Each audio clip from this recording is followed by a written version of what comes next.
प्रणिपात और सत श्री अकाल आप सभी हमारे जितने भी साथियों हैं, उन सभी साथियों का हमारे ये मैथमेटिक्स गणित की दुनिया में सुस्वागतम। आज के हमारे जो पाठ है उस पाठ में हम लोग जो पढ़ लिए हैं अभी तक का, जिस आर्टिकल तक पढ़े हैं उस आर्टिकल के आगे की बात करने जाएंगे। लेकिन उससे पहले अभी तक हम लोग क्या जाने हैं इसके बारे में थोड़ी सी बातें होते जाएंगे। आप लोग मेरे पीछे देख सकते हैं, ये पहला भूमिका था जो कि इस आर्टिकल, इस अनुच्छेद में पढ़ना था, जिसको इंट्रोडक्शन के नाम से जाना जाता है। अच्छा, हम लोग किस चैप्टर को पढ़ रहे हैं? तो चैप्टर नंबर 3, इसकी हिंदी वहाँ है, ठीक है, और ये इंग्लिश है यहाँ पे, ठीक। जिसमें कुछ जानने के लिए मिला था कि एक अखिला नाम की लड़की है जो कि कुछ मेले में गई तो कुछ सवारी करती है और कुछ खेल खेलती है। लेकिन मेले में जाने पर उसके पास 20 रुपया थे और 20 रुपया में ही वो अखिला ने कुछ सवारी की और उसी में से कुछ होपला गेम खेली, ठीक है। तो जितना बार सवारी की और कितना बार गेम खेली इसका एक समीकरण बनाए थे इंट्रोडक्शन वाले पार्ट में, जो कि उसका कुछ ये समीकरण और ये समीकरण यानी कि इक्वेशन बन के आता है, ठीक है। तो अब क्या, अब हम लोग को क्या करना है कि अब इस वाले पार्ट को जो पढ़े थे हमारे जो पीछे है ये चित्र, ठीक, इसमें बताई हुई जो प्रश्न है उस प्रश्न का हल होगा। लेकिन कब होगा? जब कुछ बातों को समझ लेंगे तब। तो इसकी बात करने के अलावा अगले पाठ में बोला गया था कि आप लोग के ये आर्टिकल जो कि इसको हम अनुच्छेद कहा जाता है, तो इस अनुच्छेद को आज के हमारे इस पाठ में समझाया और बताया जाएगा। ये वाली 2 चरों में रैखिक समीकरण युग, ठीक है। तो इसको बिना विलंब ना करते हुए हम लोग इस आज के अध्याय और इस टॉपिक को शुरू करते हैं। Let's start this video.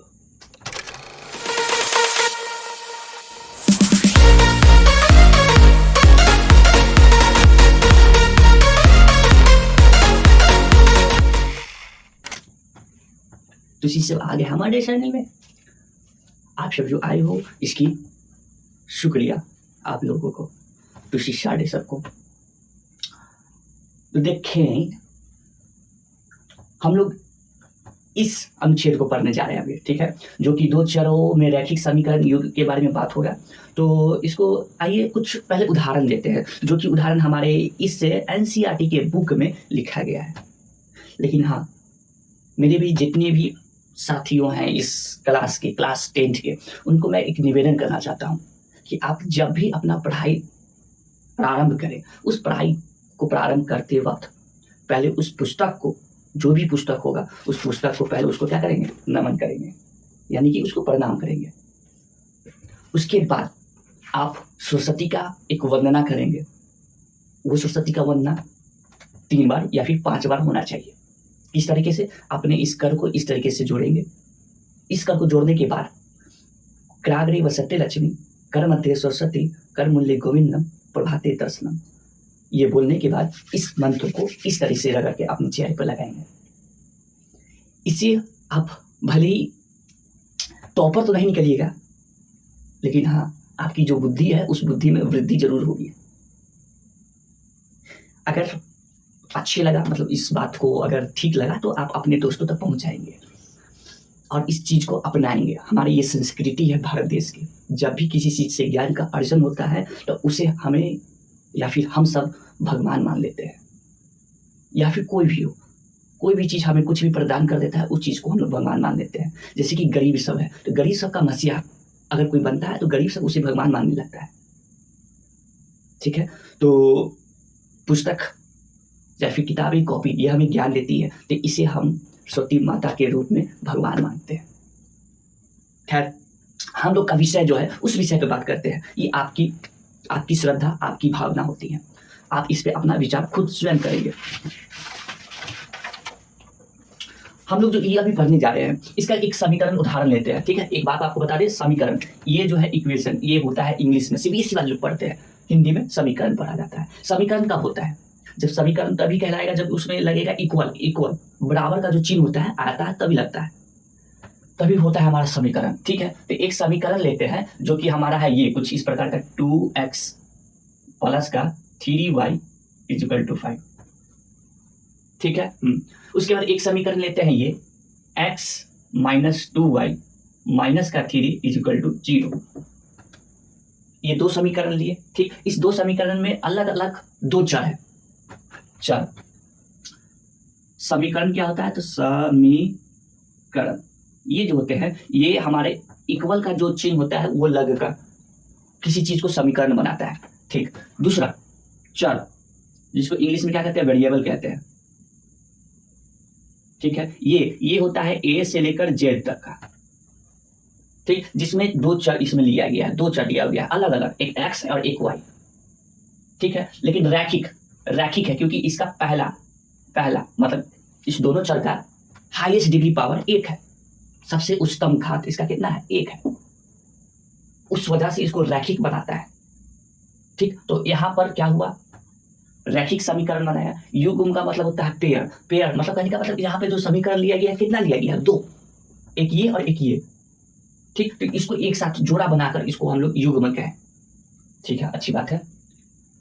तो ये इस सबको मिलाने पर बनता है दो चरों में रैखिक समीकरण, ठीक है। इसका एक व्यापक रूप होता है, कौन सा? ax प्लस का by प्लस का c इक्वल टू 0।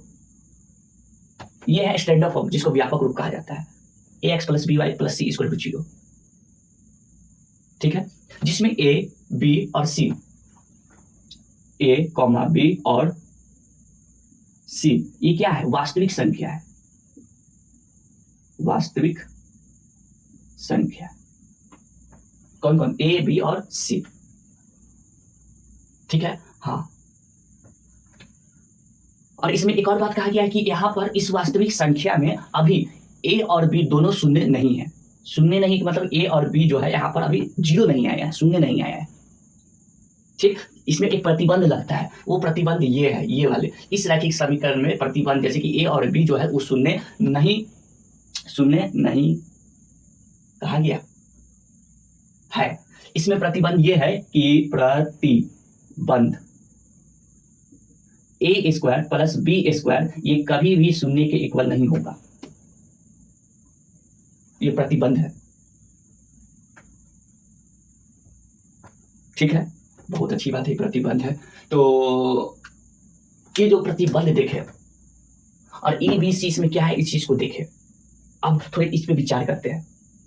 इसमें इस दोनों में क्या करना है कि एक्स और वाई का हल निकालना है, सॉल्यूशन करना है एक्स और वाई का, ठीक है।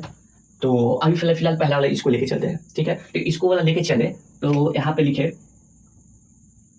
2x प्लस का 3y इक्वल 5। एक्स और वाई इसमें क्या अगर ऐसा मान रखा जाएगा कि आपका ये जो बराबर में 5 है इसके बराबर आ जाए, ठीक है। अच्छा, इधर वाले जो भाग होते हैं, इधर वाले भाग को हम लोग कहते हैं क्या? LHS। इंग्लिश में भी कुछ कहते हैं, हाँ बिल्कुल, लेफ्ट हैंड साइड, शॉर्ट में ये दिखाते हैं LHS, ठीक है। तो इधर इसको भी कुछ कहते होंगे, बिल्कुल इसको भी कहते हैं, इसको कहते हैं RHS। इंग्लिश में क्या होता है? इसको राइट हैंड साइड। हिंदी में इसको क्या कहते हैं? हिंदी में इसको बायां पक्ष कहते हैं और इसको दायां पक्ष कहते हैं, बायां पक्ष दायां पक्ष। तभी तो लिखते हैं LHS इक्वल टू RHS, यानी कि एक्स और वाई का ऐसा मान रखना है कि हमारे LHS और RHS क्या हो जाना चाहिए? इक्वल होना चाहिए, तो उसका एक हल मानेंगे अथवा उसका हल नहीं मानेंगे, ठीक है। तो क्या काम करते हैं? एक्स की जगह पे 1 रखते हैं, वाई की जगह पे 1 रखते हैं, ठीक है। एक्स इक्वल टू 1 रखेंगे और वाई इक्वल टू 1 रखते हैं, तो 2 × 1 प्लस 3 × 1, ठीक है। क्या निकल के आया? तो निकल के आया 2 प्लस का 3 2 प्लस का 3 इज इक्वल टू कितना आया 5 आया। ठीक है, बहुत अच्छी बात है। ये अपने से रखे हैं x इक्वल टू 1 और y इक्वल टू 1। ठीक है, तो यहाँ पर प्लस का पास दीजिए, RHS और LHS दोनों क्या है बराबर, तो ये x, y इस समीकरण का x, y क्या है 1 इंटू 1, ये इसका एक हल है। यही चीज व्यापक रूप में अगर ये समीकरण है तो इस समीकरण में जो x, y निकल के आएगा इसका हल होगा। ठीक, जो कि ये इसका हल है 1, 1। ठीक है, बहुत अच्छी बात है। इसी तरह अगर और कोई उदाहरण लें, जैसे कि आप इसमें देख सकते हैं, इसमें अब एक लिया गया है, अब क्या किया x की जगह पे 1 लिया गया और y पे 1 लिया गया है। ठीक है, तो इसकी जगह पे लेने पर आपका क्या होता है कि इस समीकरण में इसको करने पर 23 आता है। क्या इसका हल ये निकलेगा? इस बाएं पक्ष में यहाँ पे x के जगह पे 1 रखा और y के जगह पे 7 रखा, तो इसको जोड़ के 23 आया। तो ये क्या है? ये और ये दी हुई समीकरण का हल नहीं है, इसको गौर से देखेंगे, नहीं है। ठीक, इतनी बात को अगर आपको समझ में आया होगा बहुत अच्छी बात है। अब आप लोग यहां पर एक चीज देखें, यहां पर एक चीज बोला गया है, एक चीज के बारे में बताया गया है। वो चीज ये बताया गया है कि ज्यामितीय दृष्टि से इसका क्या अर्थ है, यानी कि ज्योमेट्री से इसका कोई लेन देन है। लेन देन है तो क्या लेन देन हो सकता है? इसमें एक ऐसा समीकरण निकला है जिसका ये 1, 1 इसका एक हल है, लेकिन उसी दूसरी तरफ 1 और 7 ये इसका हल नहीं था। तो इसको अगर हम चाहेंगे ग्राफ पे अगर इसको दर्शाने के लिए, तो वहां पे जिसका हल होगा उसका एक कोई रेखा निकल के आता है। कैसा? यहाँ पर देखिए, समीकरण का प्रत्येक हल उसको निरूपित करने वाली रेखा पर स्थित एक बिंदु होता है। अगर इसका समीकरण का हम लोग एक ग्राफ बनाते हैं, तो मान लीजिए सपोज करना है, थोड़ी देर के लिए लेके चलना है, इस तरह का ग्राफ होता है। अगर मान लीजिए मेरा रेखा ऐसे जाता है, ठीक है, तो वो वाला जो इसका हल निकला है वो इसी रेखा पर होता है, इसी रेखा पर हल होगा। ठीक, अगर इस पे अगर नहीं होता है तो उसका ये हल है ही नहीं। ये कहने का इसमें कोशिश और बताया गया है। ठीक है, अब यहां पे एक चीज देखिए, अर्थात दो चरों वालों में रैखिक समीकरण ax + by = 0 का प्रत्येक हल x और y, जो कि यहाँ पर बताया गया है व्यापक रूप ये और x, y इसका एक हल होगा। ठीक है, इस समीकरण को निरूपित करने वाली रेखा एक बिंदु के संगत होता है और विलोमतः भी होता है। संगत भी होता है, विलोमतः भी होता है।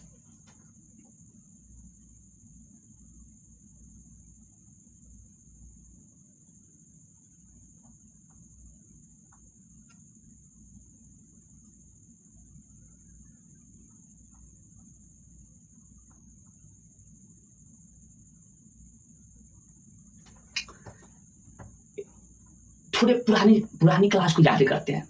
जब क्लास 9 में हम लोग पढ़ रहे थे ग्राफीय निरूपण के बारे में, तो वहां पे चर वाला का, तो वहां पे एक चीज देखने के लिए मिला था।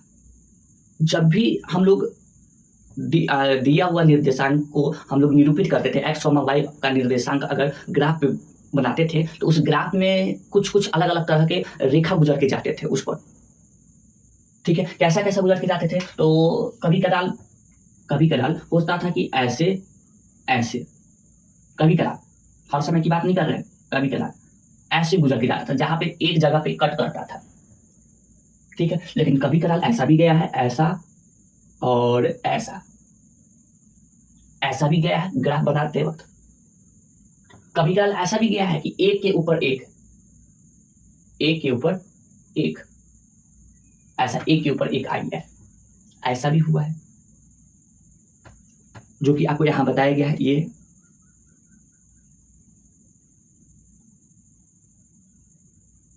देखिए, यहां पर दोनों रेखाएं एक बिंदु पर प्रतिच्छेद करती हैं। दूसरे नंबर पे दोनों रेखाएं प्रतिच्छेद नहीं करती, अर्थात वे समांतर होते हैं।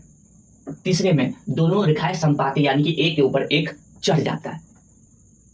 तो इस प्रकार का हम लोग क्लास 9th में जब निरूपित किए थे तो ऐसा ऐसा कुछ आया था बनकर। ठीक है, हाँ ठीक है। तो अब क्या है कि इसका अगर हल करने जाएंगे एक्स और वाई का, तो कैसे इसका हल कैसे करेंगे? अपने मन से रखना होगा, सोचना होगा कि यहाँ पर एक्स की जगह पे क्या रखे और वाई की जगह पे क्या रखे तब पहुंचाए।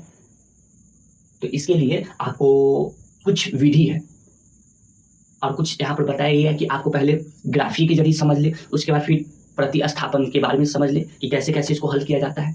ठीक है, तो पहला यहाँ पे आपको इसमें किसके माध्यम से बताएगा? ग्राफ के जरिए पे। ठीक है, इसके माध्यम से आपको हल करवाएगा पहले, उसके बाद फिर किसी और के माध्यम से।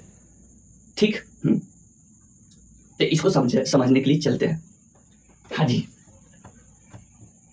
मेरे बुलबुलों, मेरे हम साथियों, अब आ गए हैं आप सब वहां पे जहां पे होना चाहिए था। ठीक है, समझने के लिए इस सबसे मतलब नहीं है। हम लोग शुरुआत में एक छोटा सा मोटा सा एक पहेली लिए थे, पहेली नहीं मतलब एक छोटा सा एक कहानी था। उस कहानी में एक समस्या को बताया गया था। समस्या को हल कौन करता है? शुरुआत में जब इसका पहला पार्ट आपको बताए थे, मतलब शुरुआती जब इस गणित को प्रारंभ किए थे तो उसमें आपको बताए थे गणित क्या है।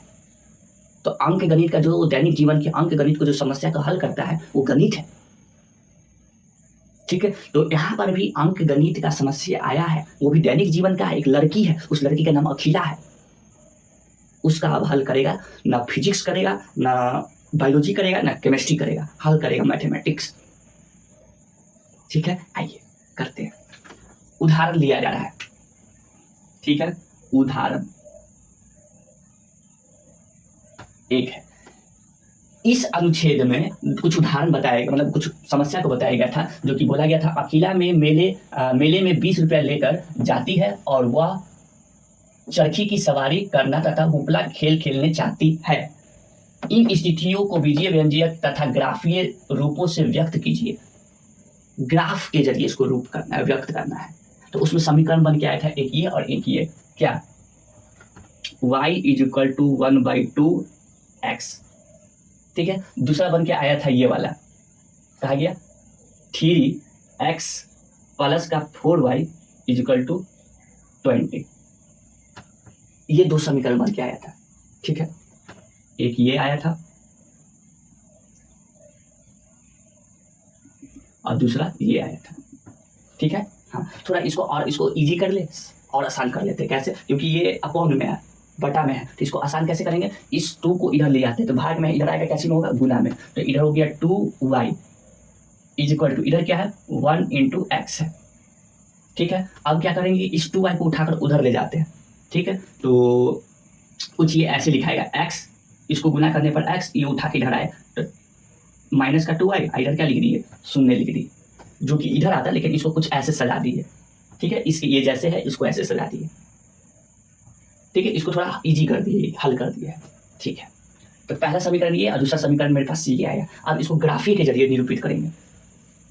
कैसे ग्राफी के जरिए? फिर देखिए, आपको इस तरीके का टेबल बनाना है, इस तरीके का जो यहाँ पे आप देख रहे हैं। ठीक है, कैसे बनाना है? एक ऐसे डब्बा लीजिए। ठीक है, इस डब्बे में मिठाई नहीं ले जाना है। इस डब्बे में कुछ खंड होंगे। ठीक है, 2 या फिर 3, इसमें कितना है? 1 2 है, तो ज्यादा नहीं, 3 ही बनाते हैं। 1 2 1 2 3 हो जाए। ठीक है, ठीक है। उसके बाद इसमें क्या करना है कि आपको एक x का, एक y का और एक x, y का, एक x का, एक y का और एक x, y का निर्देशांक का 3 खंड इस तरीके से होना चाहिए। ठीक है, अब आप x की जगह पे कोई भी मान रखेंगे, उसको यहाँ लिखेंगे। ठीक है, और उस मान से y का क्या निकलता है मान, उसको यहाँ लिखेंगे और फिर ये दोनों को साथ में यहाँ पे लिख देंगे। Okay, no problem. ठीक है, हाँ बहुत अच्छी बात है। अब क्या करना है कि आपको यहाँ से ये जो आप यहाँ देख रहे हैं, कहाँ? ये वाला यहाँ, ये जो यहाँ पे आप देख रहे हैं, इससे y का कुछ मान, ये समीकरण बनाते हैं y के। ऐसा इसको हल करेंगे ना कि इसमें x का मान रखेंगे, y का मान निकल जाएगा। कैसे बताते हैं, बता रहे हैं। ये प्लस का है, ठीक, उधर जाएगा माइनस का, प्लस का उधर जाएगा माइनस का, ठीक है। तो x is equal to minus का 2y is equal to 0 minus का x, ओके ठीक है। तो माइनस का 2y घट के क्या आएगा, माइनस का x आएगा। उसके बाद देखिए इधर क्या चाहिए, गुना में है ये, उसको उधर ले जाएगा तो क्या चीज में चल जाएगा, भाग में चल जाएगा। तो y is equal to minus का x और यहाँ पे माइनस का 2, ठीक है। हाँ अब क्या है कि माइनस माइनस ही क्या हो जाएगा, प्लस बन जाएगा, तो इसको हटा दिए, कोई दिक्कत, नो दिक्कत। यही चीज यहाँ पर लिखा हुआ है, y is equal to x by 2,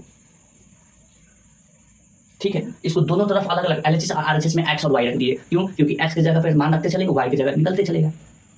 कैसे होता है, हाँ जब आप भोजन पकाते हैं उसमें कैसे होता है, आलू रखिए, सब्जी रखिए, मसाला रखिए, सारी चीज रखिए, भूज दीजिए, सब्जी बन के तैयार, वही यही। चलिए कोई दिक्कत है यहाँ पे, कोई दिक्कत नहीं होना चाहिए। देखिए पहले यहाँ पर क्या रखा है, 0 रखा है, तो यहाँ पे अगर 0 रखते हैं तो 0 बाई यहाँ पे 2 हो जाएगा, x की जगह पे अपने से 0 रखा है, तो यहाँ लिख दीजिए क्या 0। तो इसको हल करने पर कितना आएगा, 0 आएगा, यानी कि y का यहाँ पर माना है कितना, 0 आएगा। अब इस दोनों को साथ में लिख दीजिए, y x और y का निर्देशांक 0 0, ठीक। दूसरा चीज यहाँ पर क्या रखा है, 2 रखा है, तो 2 यहाँ पे रखी, चलिए ठीक है।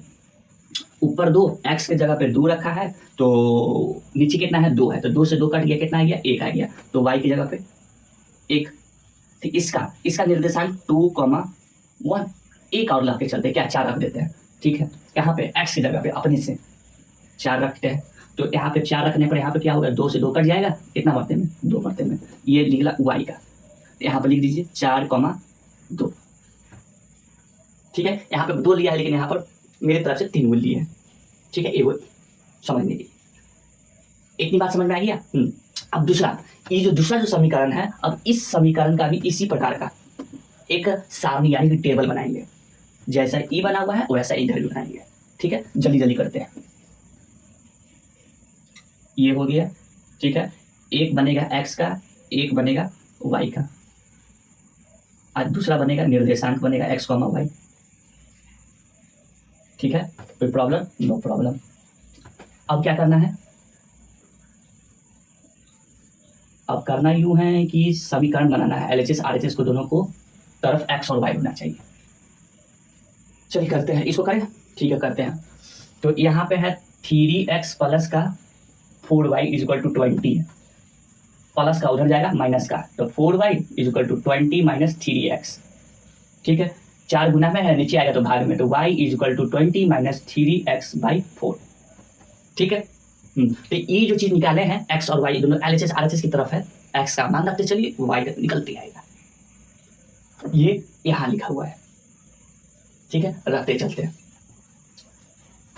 इस x की जगह पे 0 रख रहे थे, यहाँ लिख दिए पहले। अब 0 रखने पर क्या निकलता है देखते हैं, y is equal to 20 minus 3 into 0 by 4, 20 minus 0 by 4 is equal to 20 by 4, इससे करके कितना आया, 5 आया, यानी कि 5, x 0 तो y 5,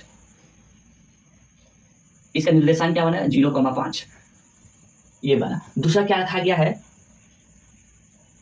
दूसरा आपका x की जगह पे 20/3 रखा गया है, ठीक है। आप चाहे तो और भी कुछ रख सकते हैं, ठीक है। तो उसकी जगह पे ये छोटे कुछ और रखते हैं, ठीक है। क्या रख दिए बताइए, इसको मिटा दे,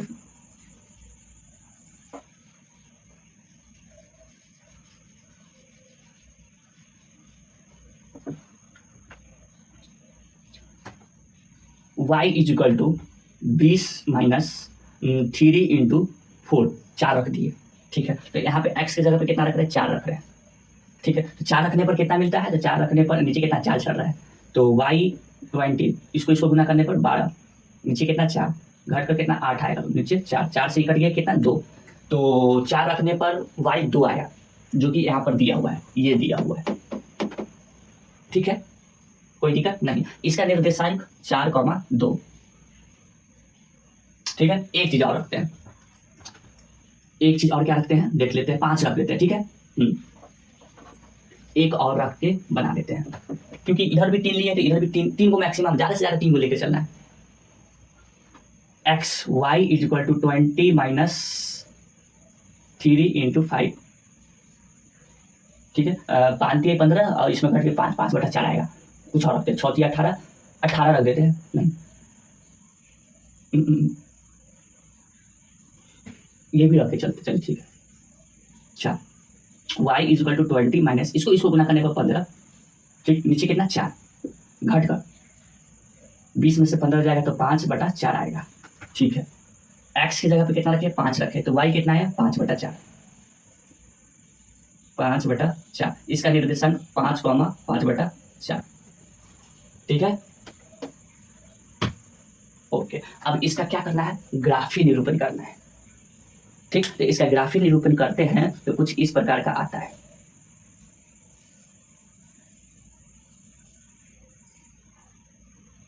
देखिए, आपको दिख रहा होगा,